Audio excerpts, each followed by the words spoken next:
Hello friends, तो आज हम स्टार्ट करेंगे स्टैंडर्ड 11 का चैप्टर नंबर 5 गति के नियम। ठीक है, तो उसमें फर्स्ट हम टाइटल आएंगे चैप्टर 5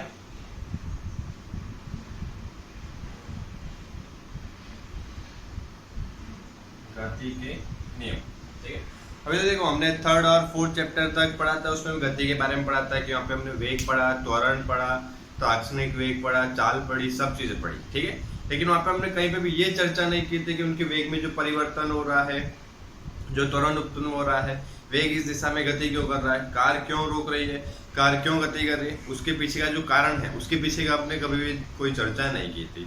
हम सिर्फ क्या करते थे, गति पे हमारा क्या था, फोकस था। अब हमें क्या करना है, उनके पीछे कारणों का पढ़ना है। मतलब कि कोई भी चीज अगर गति करी, नीचे की दिशा में जा रही है तो नीचे की दिशा में क्यों जा रही है, ठीक है, उसका कारण पता होना चाहिए। ऊपर जा रही है तो ऊपर क्यों जा रही है, ठीक है, वो सब चीजों के लिए हमें क्या पढ़ना है, गति के नियम पढ़ने हैं। उसकी गति जो हो रही है उसके कुछ नियम बताया ऑलरेडी, किसने दिए थे, न्यूटन ने दिए थे। तो यहाँ पे हमें क्या करना है, न्यूटन के 3 नियम पढ़ने हैं। न्यूटन का प्रथम नियम, न्यूटन का द्वितीय नियम और न्यूटन का तृतीय नियम। ठीक है, ये चीज हो जाएगी। और अगर इसमें स्टार्ट करें हम, तो इंट्रोडक्शन में अगर हम चीज देखें तो इंट्रोडक्शन में हमारा ये होगा कि जैसे कि अगर एग्जाम्पल में ले, जैसे मान लो कोई ग्राउंड पे एक फुटबॉल रखा हुआ है, ठीक है, ग्राउंड पे एक फुटबॉल रखा है और मान लो फुटबॉल रखा है, तो अचानक क्या करेगा, गति करेगा नहीं। उसको अगर मान लो गति करवाना हो, कहीं एक जगह से दूसरी जगह लेके जाना हो या फेंकना हो, तो उसको लिए क्या करना पड़ेगा, कोई आके क्या करेगा, उसको किक मारेगा। ठीक है, किक मारेगा मतलब उस पर क्या लगाएगा, बल लगाएगा। एक चीज पॉइंट याद रखना। दूसरा उदाहरण अगर हम ले तो उसके लिए क्या मान सकते हैं, जैसे मान लो कहीं पे क्या करो, तुम एक पत्थर ले रहे हो, पत्थर को हवा में ऊपर की ओर फेंकते हो, तो पत्थर अपने आप ऊपर गया नहीं, उसके लिए क्या करना पड़ा, हमें बल लगाना पड़ा। हम बल लगा रहे हैं और उसकी वजह से पत्थर क्या कर रहा है, ऊपर की दिशा में गति कर रहा है। ठीक है, ये बोल सकते हो। और तीसरी चीज अगर हम देखें, जैसे मान ले कि जो पेड़ पौधे होते हैं वो क्या होते हैं, हिलते हैं। पेड़ों के जो पत्ते होते हैं या पेड़ों की जो ब्रांच होती है, जिसको क्या बोलते हैं, डालियां जो होती है, वो क्या होने लगती है, हिलने लगती है। ठीक है, तो किसकी वजह से हिल रही होती है, वहां पे जो हवा होती है, हवा की वजह से उनका क्या होता है, हलन चलन होता है। मतलब हवा उन पे क्या कर रही होती है, बल लगा रही होती है। ठीक है, ये चीज हो गई। तो यहाँ पे अगर देखो ना, तो यहाँ पे हमें क्या करना पड़ता है, बल लगाना पड़ता है। और पत्थर वाले में अगर हम देखें तो पत्थर वाले में क्या बोला कि हमने बल लगाया, ऊपर गया। ठीक है, और ऊपर से वापस कहाँ आ रहा है, नीचे। ऊपर के लिए तो हमने चलो मान लो पकड़ के हमने ऊपर की ओर बल लगाया तो पत्थर ऊपर की ओर गया, लेकिन पत्थर वापस क्या आ रहा है, नीचे की तरफ आ रहा है। हमने तो बल ऊपर की तरफ लगाया, तो पत्थर कहाँ जाना चाहिए, सीधा सीधा ऊपर जाना चाहिए, नहीं जाता, बट एक ऊंचाई तक जाएगा और वहां से क्या करता है, वापस नीचे की ओर आ जाता है। मतलब नीचे की दिशा में भी क्या कर रहा है, कोई बल लगा रहा है। और नीचे की दिशा में तुम्हें ऑलरेडी पता है कि कौन बल लगाता है, गुरुत्वाकर्षण। और कौन लगाता है, ये पृथ्वी। और पृथ्वी क्या करती है, अपनी और चीजों को आकर्षित करती है। ठीक है, ये चीज हमने देखी है। और दूसरी चीज अगर देखें तो आप मान लो जो बल लगा रहे हैं, बल के लिए हमारा किसी के साथ संपर्क होना जरूरी नहीं है। मतलब संपर्क के साथ भी लगा सकते हैं और बिना संपर्क के भी हम क्या कर सकते हैं, बाह्य बल लगा सकते हैं। जैसे मान लो पत्थर हवा में था, ऊपर गया और वापस नीचे आया, तो पृथ्वी के साथ उसका कोई संपर्क था नहीं था, तो बिना संपर्क के भी क्या कर रहा था, बल लगा रहा था। ठीक है, तो संपर्क हो या बिना संपर्क हो, इसकी कैसा लगना चाहिए, बल लगना चाहिए। और बिना बल के कोई भी चीज क्या नहीं करेगी, गति नहीं करेगी। एक तो चीज हो गई मान लो गति करनी, और कोई मान लो अगर चीज गति कर रही है और उसको अगर रोकना हो तो भी क्या करना पड़ेगा, बल लगाना पड़ेगा। ठीक है, तो ये हो जाएगा। और इसी में अगर हम देखें तो पहले एक चीज याद रखना कि कोई भी चीज को अगर स्थिर है या गति में है, स्थिर गति में परिवर्तन करने के लिए, स्थिर से गति में लाने के लिए, गति में से स्थिर में लाने के लिए, सबके लिए मेन चीज हमारा क्या होता है, किसकी जरूरत पड़ेगी, हमें बाह्य बल की जरूरत पड़ेगी। ठीक है, और देखो यहाँ पे मैं बाह्य बल क्यों बोल रहा हूँ, उसका भी एक रीजन बता देता हूँ। जैसे उसके लिए हम एग्जाम्पल ले लेते हैं। ठीक है, हमारे लिए देखो क्या इंपॉर्टेंट है। ठीक है, मैं बार बार देखो बाह्य बल बोल रहा हूँ, बाह्य बल का यहाँ पे क्या मतलब है, वो चीज मैं एक बार बता देता हूँ। ठीक है, तो देखो इसके पहले हम एक उदाहरण लेते हैं। जैसे मान लो तुम 4 या 5 लोग हो और कहाँ पे बैठे हो, कार के अंदर बैठे हैं, और कार के अंदर बैठ के कार को क्या कर रहे हो, धक्का लगा रहे हो, इसकी बल लगा रहे हो। 5 लोग मिलकर कार के अंदर से कितना भी बल लगा लो, क्या कार गति करेगी? ठीक है, कमेंट करो, नहीं करेगी। ठीक है, दूसरी चीज अगर हम देखें, ठीक है, तो कार के बाहर से अगर सिर्फ एक भी व्यक्ति अगर खड़ा होकर क्या कर रहा हो, धक्का लगा रहा हो, तो कार तुरंत क्या करने लगेगी, गति करने लगेगी। तो इसके लिए ये चीज जरूरी है कि कोई भी जो तुम बल लगाते हो हमेशा क्या होना चाहिए, बाह्य बल होना चाहिए। अंदर से तुम कितना ही बल लगा लो उससे कोई परिवर्तन नहीं होता है। ठीक है, तो एक पॉइंट याद रखना है बाह्य बल के लिए। ठीक है,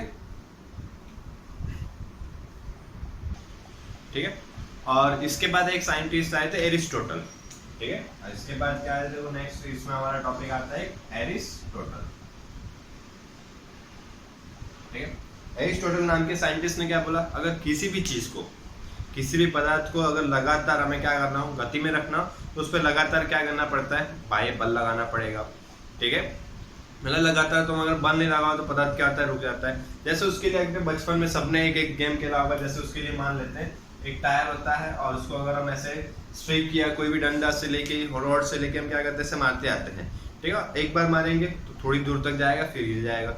और उसको मान लो अगर लगातार हमें कंटिन्यूसली क्या करना हो, चालू रखना हो, तो उसको लगातार हमें क्या करना पड़ेगा, मारते रहना पड़ेगा। और जिसकी वजह से वो क्या करता रहेगा, गति करता रहेगा। जैसे तुमने बल लगाना बंद कर दिया, धीरे थोड़ी दूर जाके क्या हो जाता है, गिर जाता है। तो एरिस्टोटल ने क्या बोला, किसी भी चीज में अगर लगातार तुम्हें सतत गति करवानी हो तो तुम्हें सतत बाह्य बल क्या करना पड़ेगा, लगाते रहना पड़ेगा। एक तो ये उदाहरण ले सकते हैं। दूसरा एक उदाहरण उन्होंने ये बताया हुआ है कि जैसे मान लो कोई बच्चा हो तो क्या करते हैं, छोटी सी जो टॉय कार आती है, ठीक है, उसके आगे उन्होंने क्या किया, डोरी बांध के और बच्चा लेके हाथ में लेके क्या कर रहा है, चलते जा रहा है, ठीक है। और जब तक बच्चा चल रहा है तब तक गाड़ी चल रही है, ठीक है। और जैसे ही बच्चा रुक जाता है तो थोड़ी देर के बाद गाड़ी भी क्या हो जाती है, रुक जाती है। मतलब जब तक बच्चा उस पर क्या लगता है, बल लगाते जाता है, तब तक वो चीज क्या करती जाती है, गति करते जाती है, ठीक है। और जैसे ही बच्चा रुक जाता है तो उस पर बल लगना क्या हो जाता है, बंद हो जाता है, तो चीज रुक जाती है। तो एरिस्टोटल अपनी जगह सही थे, लेकिन गैलीलियो ने बोला ऐसा नहीं है, ठीक है। गैलीलियो ने बोला अगर कोई भी तुम एक बार बल लगा दो तो लगातार क्या करेगी, गति करेगी, ठीक है। अब देखो तो अगर हम चीज पहले देखें तो रुक क्यों रही है, उसके लिए चीज देखते हैं। तो जैसे ही कोई भी चीज अगर गति कर रही है तो किसी न किसी सतह पर गति कर रही होती है, और किसी अगर सतह पर गति करे तो उस पर क्या करता है, घर्षण बल लगाता है। और घर्षण बल कौन सी दिशा में लगता है, विपरीत दिशा में। जैसे मान लो ये टायर है, ठीक है, ये हमारा टायर मान लो ऐसे गति कर रहा है और यहाँ पे ये रोड के साथ या जमीन के साथ संपर्क में, तो ये अगर टायर इस दिशा में गति कर रहा है तो यहाँ पे संपर्क है, यहाँ से क्या लग रहा होगा, एक विपरीत दिशा में बल लगता है, जिसको हम क्या बोलते हैं, घर्षण बल, ठीक है। और घर्षण बल के लिए अगर हम देखो एग्जांपल ले, जैसे मान लो दो चीज लेते हैं, एक बॉल लिया हुआ है, उसको एक बार ग्राउंड पे और जो मिट्टी वाला होता है, और एक उसको ग्लास पे, ठीक है। इसकी एक बॉल लिया और उसको तुम्हें कहाँ फेंकना, एक बार फेंकना है ग्राउंड पे जो मिट्टी वाला भाग होगा, ठीक है। और दूसरी बार कहाँ फेंकना है, उसको ग्लास पे, ठीक है। दोनों को सेम बल से फेंकना है, तो किसमें दूरी ज्यादा तय करेगा, सीधी सी बात है, किस पे ज्यादा करेगा, ग्लास पे, क्योंकि ग्लास की सतह कैसी होगी, चिकनी होगी, और उस पर क्या लग रहा होगा, घर्षण बल कम लगेगा, जिसकी वजह से इसकी दूरी क्या होगी, ज्यादा होगी। और ग्राउंड पे जो मिट्टी होती है वो क्या होती है, उसका घर्षण बल थोड़ी दूरी होगी, उसकी वजह से उसका घर्षण बल कैसा होगा, ज्यादा होगा, जिसकी वजह से वो दूरी क्या कर पाएगा, कम तय कर पाएगा, ठीक है। तो ये होगा। इस पे हम क्या बोल सकते हैं कि जो घर्षण बल लग रहा है उसकी वजह से क्या हो रही है, बॉल रुक रही है। तो गैलीलियो ने क्या बोला, हम अगर ऐसे विश्व की कल्पना करें, गैलीलियो ने बोला अगर हम ऐसे विश्व की कल्पना करें जहाँ पे अगर घर्षण बल ना हो, इसकी ऐसे विश्व की कल्पना करें जहाँ पे घर्षण बल ना, और यहाँ पे अगर घर्षण बल नहीं होगा तो बॉल कभी भी रुकेगा नहीं, कभी भी टायर रुकेगा नहीं, कभी भी तुमने क्या किया, एक बार कोई फुटबॉल को किक मार दिया तो क्या होता जाएगा, लगातार चलते ही जाएगा, ठीक है। ये सब चीजें पॉसिबल है, लेकिन क्या बोला था उन्होंने कि कैसा होना चाहिए, घर्षण रहित अगर कोई हम दुनिया की कल्पना करें तो उसमें ये चीज पॉसिबल हो सकती है, ठीक है। तो गैलीलियो अपनी जगह राइट थे, और गैलीलियो ने उनको क्या किया, एरिस्टोटल को गलत साबित कर दिया कि नहीं, किसी भी चीज को बल लगाने की जरूरत नहीं होती है, ठीक है। एक एग्जांपल ले सकते हो, और बुक में देखो एक एग्जांपल और दिया होगा तीर वाले के लिए, ठीक है। तीर के लिए क्या होता है, जैसे हम तीर को छोड़ते हैं तो उसके लिए पीछे जो धनुष होता है तो उसको हम क्या करते हैं, ऐसे रखते हो,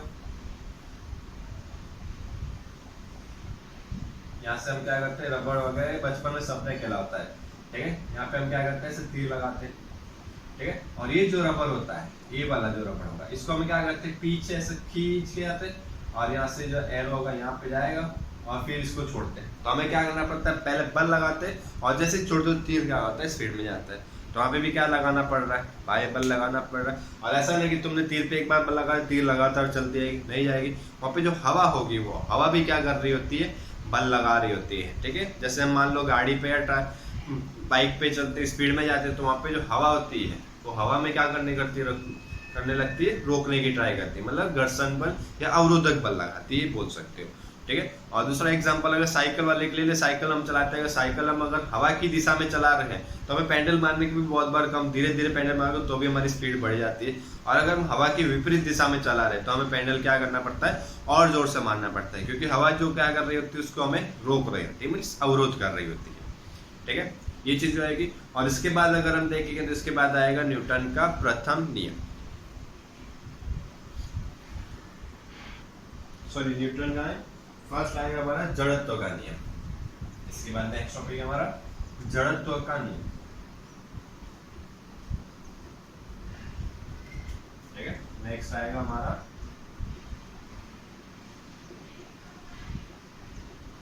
जड़त्व का, और इसके अंदर अगर हम देखें, ठीक है, तो जड़त्व के नियम किसने दिया हुआ है, गैलीलियो ने दिया था। और गैलीलियो ने क्या बोला, गैलीलियो ने बोला कि अगर जैसे मान लो दो लकड़ी के हम ऐसे रखे, ठीक है, एक इस तरफ रखा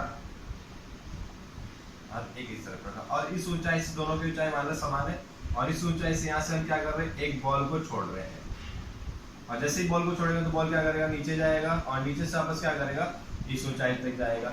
और हमने प्रैक्टिकली चीज देखा कि ऐसे गति करते फिर वापस यहाँ से यहाँ जाएगा, फिर यहाँ से वापस यहाँ जाएगा, और ऐसे गति करते करते लास्ट में धीरे धीरे उसकी वेग क्या हो जाएगा, कम हो जाएगा, और ऐसे थोड़ी थोड़ी ऊंचाई तक जाएगा। ठीक है, लेकिन गैलीलियो ने क्या बोला, तुम जिस ऊंचाई से उसको छोड़ोगे सामने भी क्या होगा, उस ऊंचाई तक जाएगा। और ये प्रक्रिया, ये गति क्या होता है कि हमेशा लगातार चालू रहेगी, लेकिन हमें पता है ऐसा चालू नहीं रहता है। लेकिन गैलीलियो ने वहाँ पे एक चीज भी तो बताई थी कि उन्होंने कैसे वर्ल्ड की, दुनिया की कल्पना की जहाँ पे घर्षण बल नहीं लग रहा है, मतलब ये जो लकड़ी का सतह होगा और जो बॉल होगा उसके बीच में कोई भी घर्षण बल नहीं लग रहा है। घर्षण बल लग रहा है, उसकी वजह से क्या हो रहा है, रुक रहा है। लेकिन गैलीलियो ने कहा कि उत्पन्न की थी कि अगर ये घर्षण बल नहीं लगे तो ये कभी भी रुकेगा नहीं। और दूसरी चीज उन्होंने यहाँ पे बताई थी, एक तरीका और बताया था, जैसे मान लो यहाँ पे कि एक एंगल पे रखा और दूसरी एक यहाँ पे जमीन मान ली, तो यहाँ से जैसे ही बॉल को छोड़ो तो बॉल क्या किया, नीचे गति किया, यहाँ पर ऐसे क्या करेगा, रेखीय गति का, और ये रेखीय गति क्या करेगा, हमेशा चालू रखेगा बॉल। ठीक है, ये भी चीज किसने बताई थी, गैलीलियो ने। ठीक है, मतलब क्या बताया था, जब तक घर्षण बल नहीं लगेगा तब तक कोई चीज रुकने वाली है नहीं, तो ये लगातार अपनी गति क्या करेंगे, चालू रखेंगे। तो और यही चीज क्या की जड़त्व के नियम में समझाई गई है। ठीक है, और इसके बाद अगर हम देखें तो इसके बाद आता है हमारा न्यूटन का प्रथम नियम।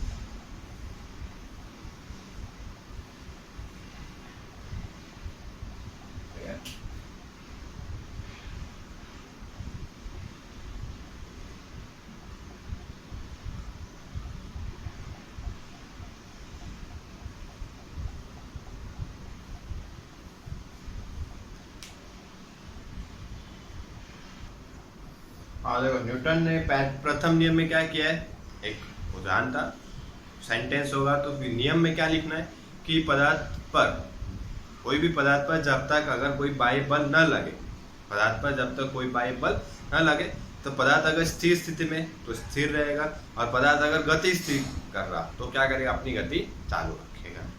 ये था प्रथम नियम। इसकी अगर पदार्थ स्थिर है तो स्थिर रहेगा, और जब तक अगर गति कर रहा है तो गति करेगा, जब तक उस पर क्या न लगे, बाह्य बल लगे। बाह्य बल लगेगा तो उसकी गति में क्या हो सकता है, परिवर्तन हो सकता है। स्थिर है तो क्या कर सकता है, गति कर सकता है। ठीक है, और इसके लिए क्या किया उन्होंने, दो उदाहरण लिया। एक उदाहरण लिया उन्होंने ये मान लिया कि यहाँ पे जैसे कि मान लो एक टेबल है, और टेबल पे हमने क्या की, एक बुक रखी हुई है। ठीक है, और बुक, अब मान लो अभी बुक देख लो, तो बुक कैसे दिखाई देगी, सीधी सी बात है, स्थिर दिखाई देगी। और इसी बुक को अगर मान लो हम थोड़ा सा टेबल के बाहर लाके यहाँ पे अगर छोड़ दें, ये हम कोई बल नहीं लगा रहे, बुक को, यही बुक को इसी ऊंचाई पे लाके हम यहाँ से छोड़ दे तो क्या करेगा, बुक नीचे की ओर गति करेगा। और नीचे की ओर गति कर रहा मतलब क्या लग रहा था, उस पर गुरुत्वाकर्षण बल लग रहा था। तो जब यहाँ पे थी तब भी तो गुरुत्वाकर्षण बल लग रहा था, लेकिन अब देखो थोड़ा सा चीज समझना, यहाँ पे बुक थी तभी भी क्या कर रहा था, गुरुत्वाकर्षण बल लग रहा था, और वो किस पे लगा था, टेबल पे। ठीक है, और टेबल भी क्या कर रही थी, वापस उसके विपरीत दिशा में बल लगा रही थी, उसको हम क्या बोलते हैं, प्रतिक्रिया बल। और प्रतिक्रिया बल को हम क्या करते हैं, R से दर्शा देते हैं, और गुरुत्वाकर्षण बल को W, वेट, वजन के से जो लग रहा है। ठीक है, और दोनों का मान कैसा है, इक्वल है। अगर गुरुत्वाकर्षण बल ज्यादा होता तो बुक कहाँ जाती, नीचे की दिशा में, और अगर प्रतिक्रिया बल ज्यादा होता टेबल के द्वारा जो लग रहा है, तो बुक कहाँ जाती है, ऊपर। तो बुक ना ऊपर की ओर जा रही है, बुक ना नीचे की ओर जा रही है जब टेबल पे है। ठीक है, मतलब दोनों का मान कैसा है, समान है। तो यहाँ पे कंडीशन क्या होगी, R is equal to W। अब देखो इसको R क्यों बोला, क्यों, क्योंकि प्रतिक्रिया का मतलब क्या होता है, रिएक्शन, ठीक है, प्रतिक्रिया का मतलब क्या होता है, रिएक्शन, और इसके लिए इसको हम क्या लिखते हैं, R लिखा हुआ है, ठीक है। तो यहाँ पे देख रहे हो तो प्रतिक्रिया बल और जो गुरुत्वाकर्षण बल है दोनों का मान कैसा है, समान है, इसकी वजह से बुक कैसी स्थिर है। जैसे इसको हटा देते तो अब यहाँ पे देखो गुरुत्वाकर्षण बल तो लग रहा है W, लेकिन इसमें कोई प्रतिक्रिया बल लगाने वाला कोई चीज है नहीं है, इसकी वजह से क्या करने लगेगा, गति करने लगेगा, ठीक है। एक ये उदाहरण है, और दूसरा एक उदाहरण ले सकते हो, जैसे मान लो कोई सतह है और उसमें हम क्या कर रहे हैं, मान लो एक कार रखी हुई है और कार क्या कर रही है, गति कर रही है, ठीक है। और जैसे कार मान लो इस दिशा में अगर गति कर रही है तो उसके लिए तुम्हें क्या लगाना पड़ा, एक बार बल लगाना पड़ा, और एक बार लगा के तुमने क्या कर दिया, कार को छोड़ दिया। कार क्या करती रहेगी, लगातार गति करती रहेगी, नहीं, थोड़ी देर के बाद क्या हो जाएगी, रुक जाएगी। तो उस पर लगातार वापस और बल लगाना तो क्या करना पड़ेगा, बल लगाते जाना पड़ेगा। क्यों, क्योंकि जो टायर होगा, टायर पे जो सड़क होगी या रोड होगी वो क्या कर रही होगी, घर्षण बल लगा रही होगी, जिसकी वजह से उसको लगातार हमें क्या करना पड़ेगा, बल देना पड़ेगा, और लगातार बल दोगे तभी चीज क्या करेगी, गति करेगी, ठीक है। तो ये दो उदाहरण समझा सकते हो और एक नियम लिख सकते हो। ओके, तो आज के लिए इतना रखते हैं। ओके।